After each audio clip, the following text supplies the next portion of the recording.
In this new video, we continue with this A53 Grade B PSL2. So, what is the strength of A53 Grade B PSL2? So, A53 Grade B pipe is also a carbon steel pipe. It is referred to as L245 in ISO 3184. Grade B has a minimum yield strength of 35,000 psi and minimum tensile strength is 60,200 psi. So equivalency, it is equal to ASTM A106 Grade B and ASTM A53 Grade B, and it is available in both seamless and welded forms. Weldability ERW electrical resistance welding, LSAW is longitudinal submerged-arc welding, SSAW is a spiral SAW and helically welded SAW. So mechanical properties, we have PSL2. PSL2 means it gives strict chemical and mechanical requirements, maximum values for yield and tensile and additional testings like impact test, and we are using it oil and gas gathering systems, natural gas distribution systems, etc. Here we are auxiliary piping within the refineries and petrochemical plants. Here we are using it in a Madina side pump station. Madina side pump station and PS suction piping and piping at Madina side pump station.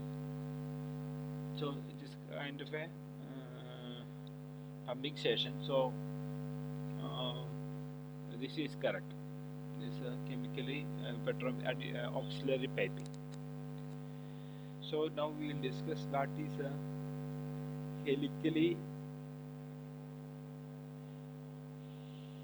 helically welded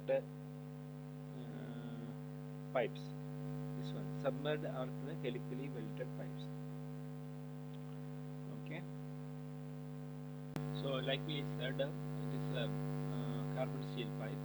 It is another. It is also referred to L245 in the ISO 3183.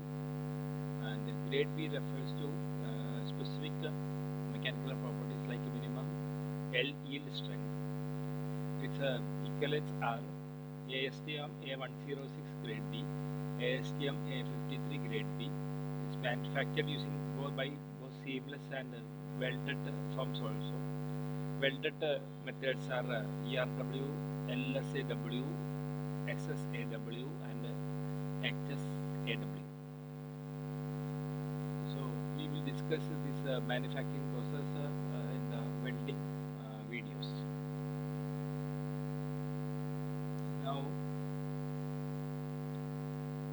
Now the mechanical properties are like we discussed before.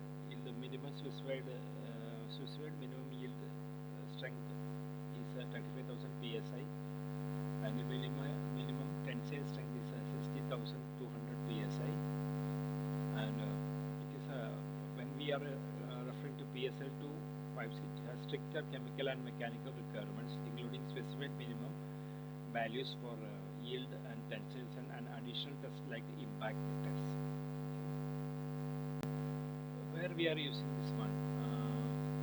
We are using for among the oil and gas gathering systems of natural gas distributions, water injection lines in oil production, then auxiliary pipes within the refineries and petrochemical plants, general engineering purposes. Out of this, we are using for auxiliary piping system within the pump stations, like we discussed here.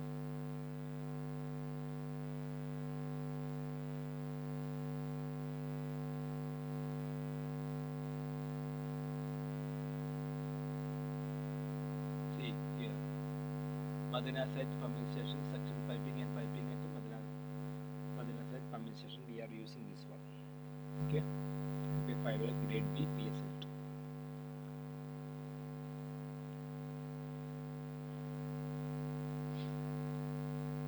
So what are the methods? Like we discussed previously, this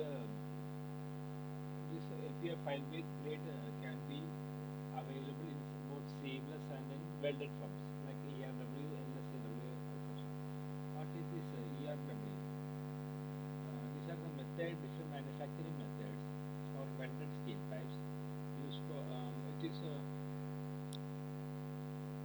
is distinguished by how flat steel material is formed and how weld seam is applied. In ERW or electrical resistance welding, a flat steel strip or coil, it is cold formed with cylindrical shape. Then an electrical current is passed through the edges. They heat these edges to a point that they can be formed together under pressure without any use of any filler material. What is this weld seam will be a single straight longitudinal seam running the length of the pipe. And pipe size ranges are typically small to medium diameters, like ½ inch to 24 inch. And applications is for low to medium pressure applications such as water distribution line. Okay. So what is this ½ inch to 24 inch? That will see. So ½ inch means it is a 12.7 millimeter. Such a small shape. 24 inch means 600 mm. 600. Okay. So 12.4 inch to 12.7 mm to like 600 mm. This is range of ERW. Application is used for medium to medium pressure applications such as water distribution. Okay. Now we will discuss LSW.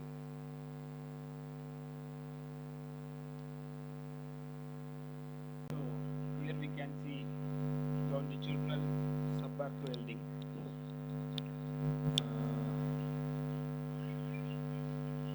This is how they are making longitudinal sub-arc welding. Okay.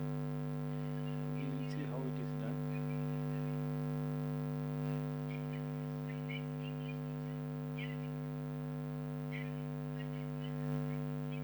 So it is gradually formed into a cylindrical shape using the process called UOE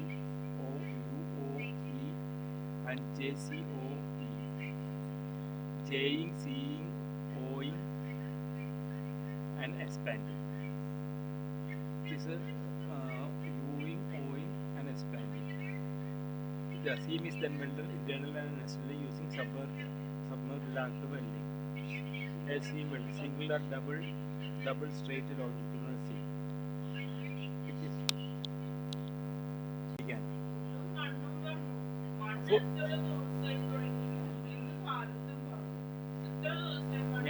ഞങ്ങൾ food മേടിച്ചോണ്ട് മണ്ണ് മേടിക്കാം. ഞങ്ങൾക്ക് പോകുന്നുണ്ട്. ആ മേടിക്കാം. ആ ഇപ്പൊ പോകും. ഒരു 15 മിനിറ്റ് ഉണ്ട്.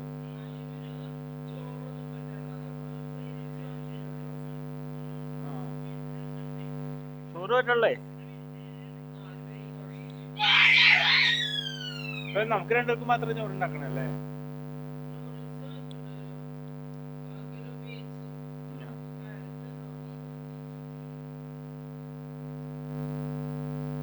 രാത്രി കഴിക്കാനാ?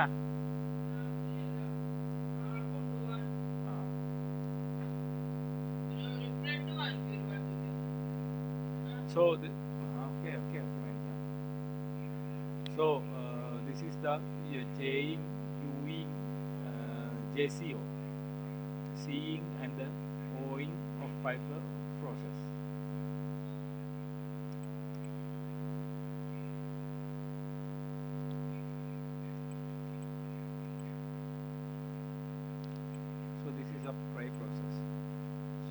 tracking to the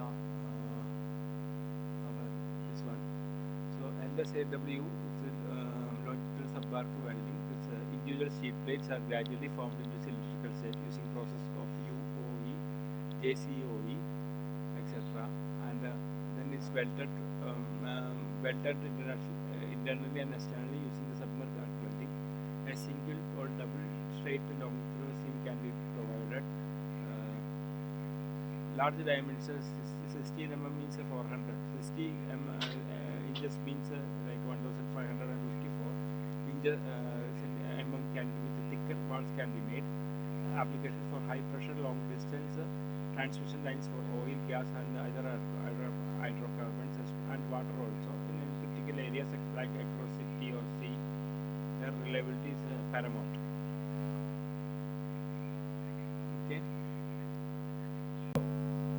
How this LSAW longitudinal SAW joint should be placed in the pipe? It should be placed like that. The seam joint or the seam should be placed in the upper half or upper quadrants of the pipe circumference to minimize stress concentration and facilitate inspection.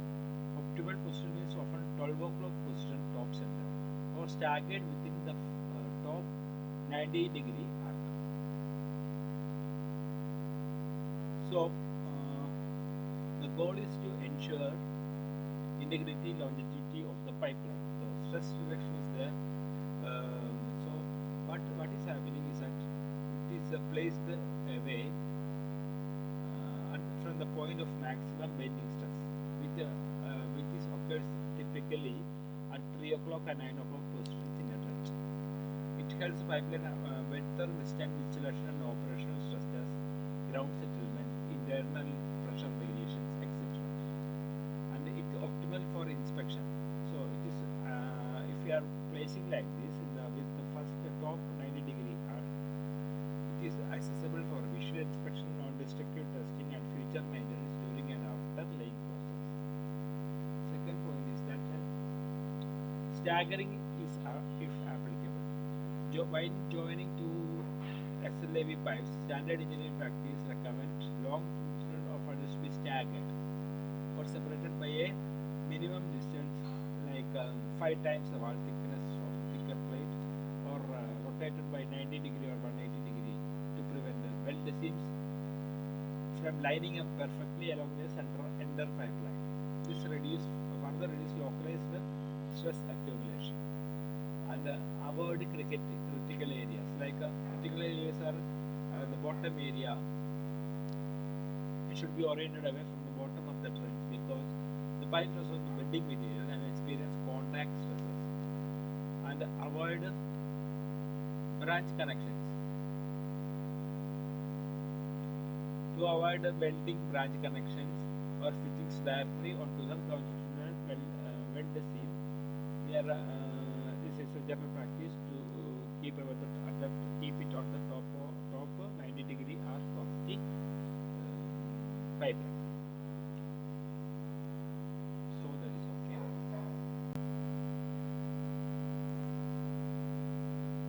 So SSAW and the HSAW, hot reeled steel fed in the machine at an angle of the pipe's angle to the pipe center line and rolled continuously.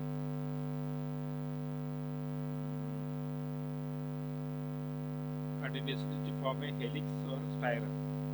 Resulting spiral stream is welded using submerged-arc continuous spiral seam running along the run of the pipe, and the size range for very large diameters ranging from 20 inches to over 100 inches. So what is this 20 inches? So 20 inches means like 500 mm, and 100 inches means is around 2500. So in that range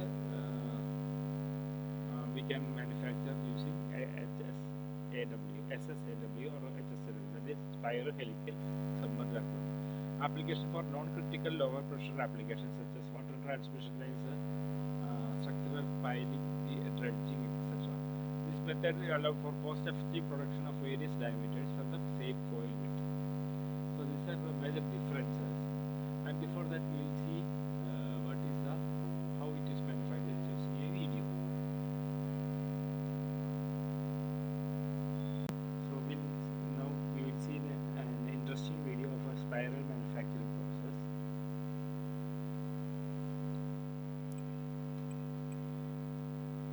This is the first. It is cut. It is when given provided in an angle.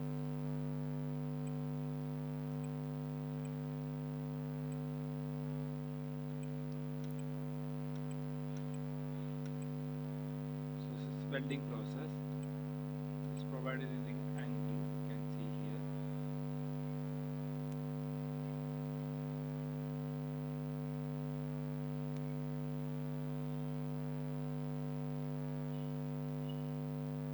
It is edge milling.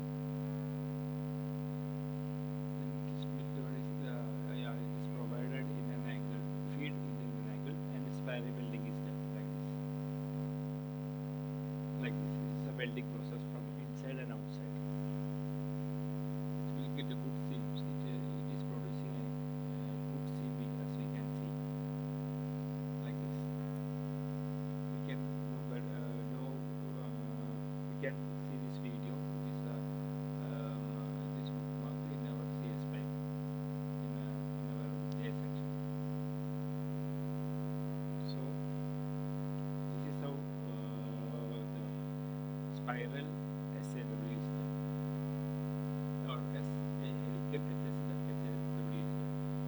Now we get to summary of the differences. We are discussing the difference, summary of the difference. LSAW, longitudinal saw. This is cost is higher than the SSAW and ERW, but it have higher strength and excellent quality, and large diameter 16 inch to 60, and submerged-arc straight, longitudinal, and individual steel plates are used. But the other two are steel coil strip and straight, and it is spiral. Electric resistance. Electric resistance means there is no filler material. It is edges are heated, and the mounted steel parallel material is joined together under pressure. But these two are submerged-arc. Submerged-arc we will study more in our welding sessions. And this small to medium, like half inch to 24 diameter. It is 16 to 60. The 16 we already discussed.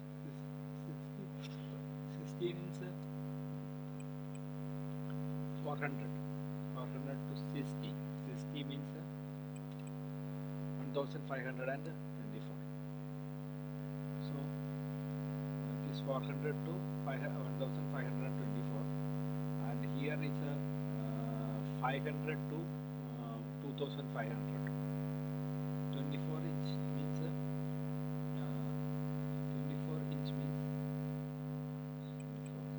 600. So this is for to small medium, half inch to 24 up to 600 mm. It is 400 to 1500. This is 500 to 1600. Okay. So this pressure rating is high for LSAW, while here is low to medium, and both are low to medium. Cost is more economical for small sizes, lower than LSW for large sizes. So for the large sizes, this method is adopted because for cost effective, and we require only medium strength. So we have adopted the helical saw we have done in our project. And key advantage, cost effective, consistent surface for the ERW, high strength, excellent quality, large diameter, range reliable, cost effective for large sizes. So these are the details of our welding methods, manufacturing methods. Okay. So coating of this pipe, this A53 Grade B. This FPA coating. External is 3 CLP wherever applicable. Okay. 4P. Yield strength is a maximum 35,000. What is the difference here? Most important difference is yield strength. It is 35,000 psi. It is 50,000 psi. So X50 can withstand higher pressure before deforming. Similar also tensile strength also is a high. Yield strength is 66,700 while grade for grade B is 60,000. Difference in chemical combination also often have a lower carbon content which contributes to improved weldability and toughness. It may have higher manganese content. This difference in chemical allow for higher strength properties of X52. So X50 had lower carbon content compared to grade B, and it allows for improved weldability and toughness, and higher manganese content gives higher strength. So applications with higher temperature is used in demanding conditions at high pressure pipes or transporting. And grade B is often used in less demanding application. Low pressure pipes pressures are involved. This one is applications. Toughness is has X52 has a more superior toughness, even especially at lower temperatures. This is very important for pipelines that placed in the cloud coil. In essence, X52 higher grade of steel than grade B, making it suitable for more rigorous pipeline application. Grade B is more of a general purpose pipeline. So these two we already discussed. Now come to this one.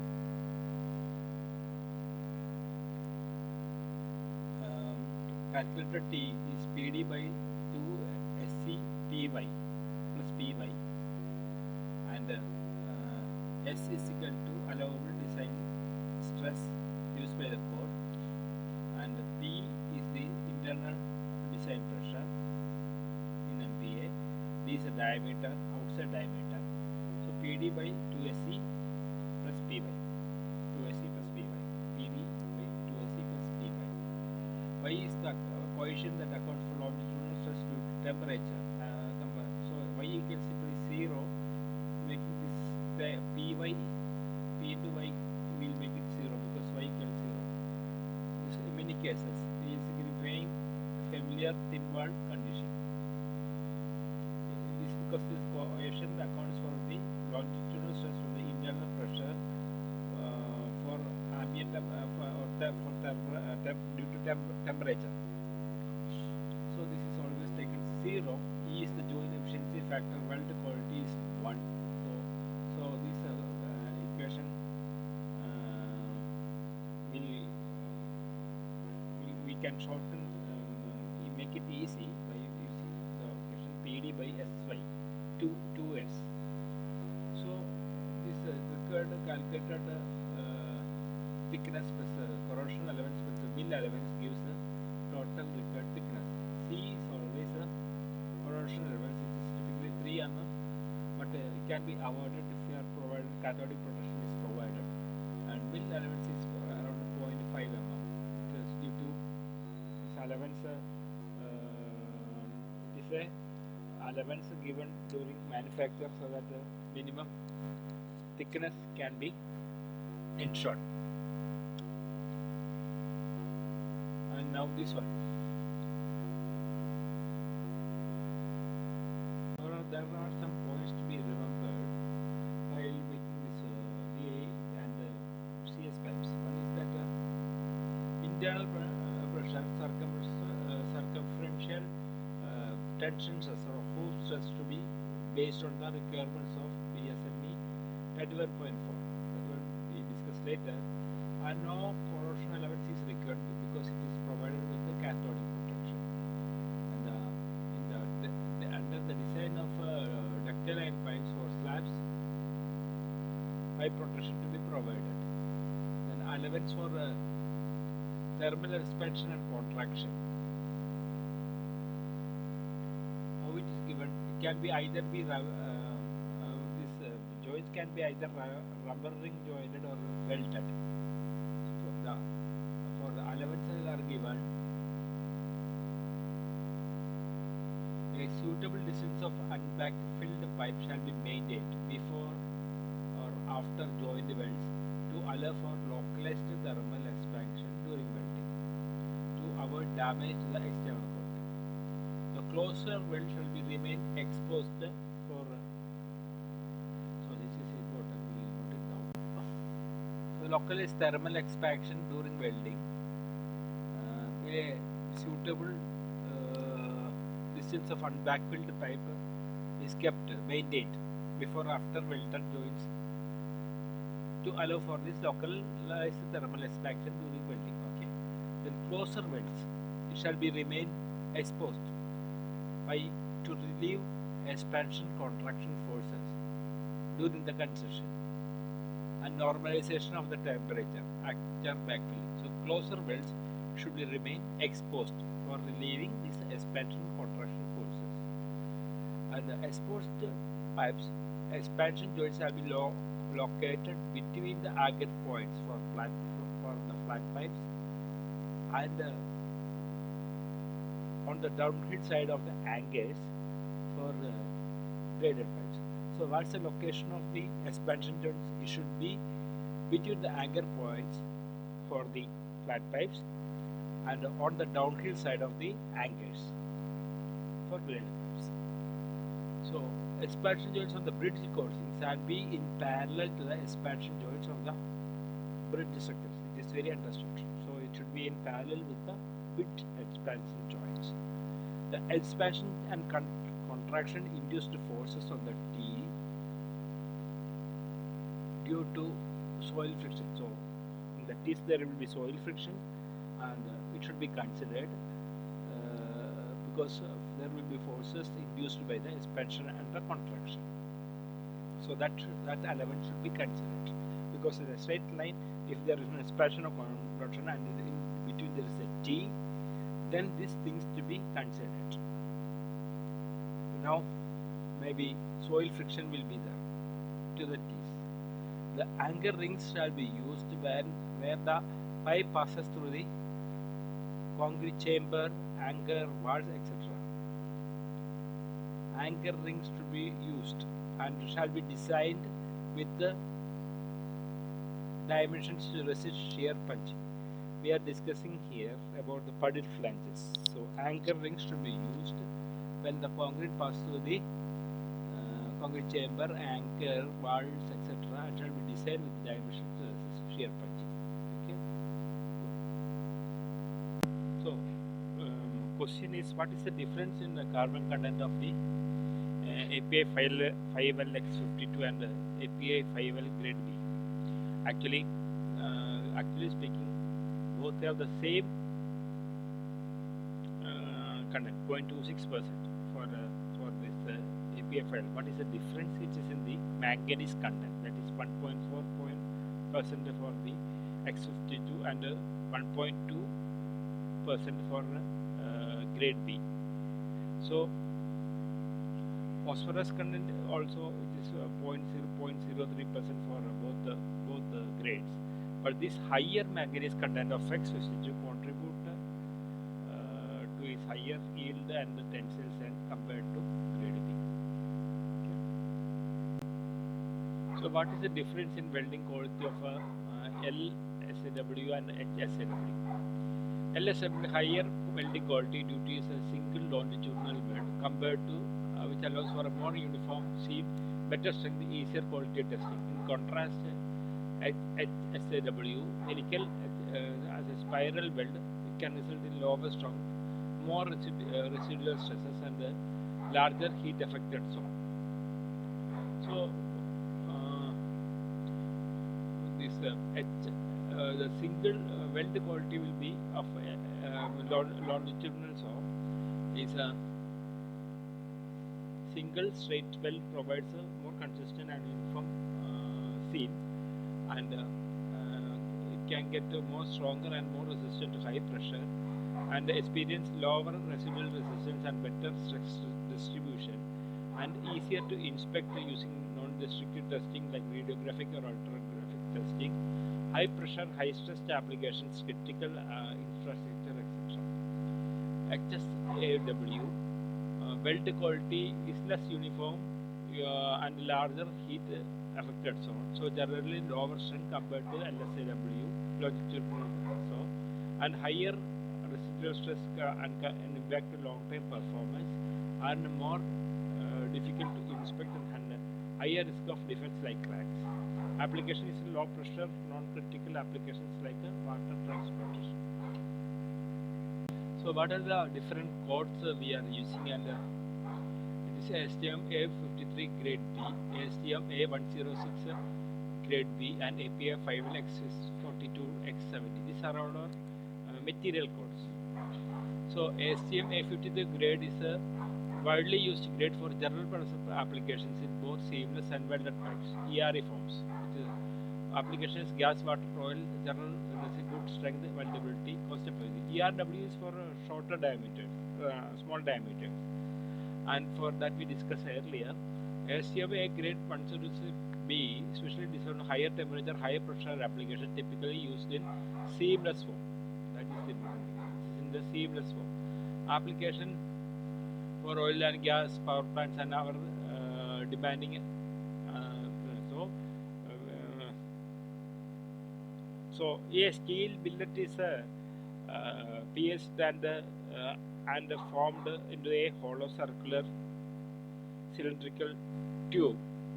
That is the seamless form without any welds, actually, weld joints. So they are higher strength and resistant to high temperature, but it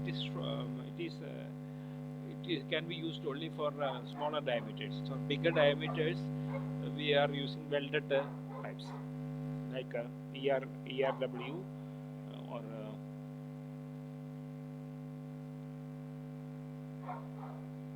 ERW, longitudinal saw, helical saw, etc. So APA 5L is have varying grades to S42 to X70 offer different strength levels. Application high strength and durability for demanding pipeline and environments, oil and gas line, both onshore and offshore, etc.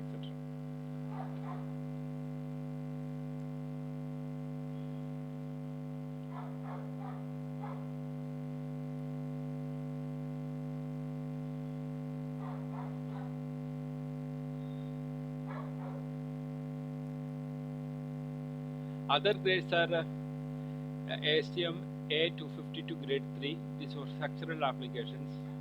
ASTM A333 Grade 6 is for low temperature applications. ASTM A335 P22, higher strength chromium